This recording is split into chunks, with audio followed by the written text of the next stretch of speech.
லண்டன்ல முதல் முறையா ஒரு ஓபன் கான்சர்ட்ல உங்களோட போடியை நாங்கள் பெர்ஃபார்ம் பண்றோம்.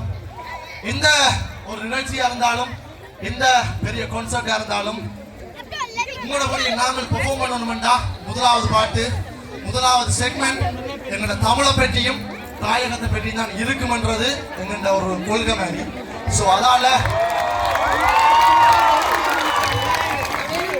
நான் இந்த குக்கிங் ஷோலையும் சொல்லியிருப்பேன். அப்படி என்றால் என்னுடைய தமிழ் தாயகம் வந்து சேர சோழ பாண்டியருக்கு பிறகு ஒரு சரித்திரத்தை படைச்ச ஒரு வீர பெண்கள் வாழ்ந்த ஒரு வீரம் நிறைந்த ஒரு நாடு என்று சொல்லித்தான் வீரம் விளையாடும் ஈழமண்டலம் கடலாடும் படை கொண்ட போர்வலம் தமிழ்தானே கருண கவச குண்டலம் தென்மானம் தவறாது கங்கிலும் அடக்கு முறைகள் அதை உடைத்து எறிந்து தலை நிமிர்ந்து வாழ சில பெண்கள் பிறந்த கதை உனக்கும் எனக்கும் என உயிரை கொடுத்து சில உறவு துணிந்து வந்து மண்ணில விழுந்த விதை தாகம் எடுத்து அந்த வானில் பறந்து அந்த வானம் அனந்த கதை காலம் பறந்து படை மண்ணை நினைத்து அட உன்னை நினைத்து என்னை நினைத்து இந்த வீரம் பிழைந்த படை மண்ணில் மலர்ந்த போர்க்கொடி மலர்ந்து மகர்ந்த மணியில மறக்க முடியாது முப்பாட்டன் ராவணன் 10 தல ரத்தத்தில ஒரு போர்க்கொடி விளந்தது என்று போர்க்கொடி ஸ்டார்ட் பண்ணியாச்சு. அடுத்த பாட்டு எல்லாருக்குமே ஒரு தாகம் எல்லாருக்குமே ஒரு காதல் இருக்கும்.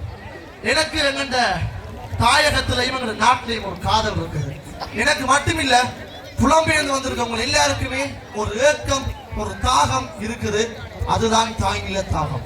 அதுதான் அடுத்த பாட்டு ட்ராக்.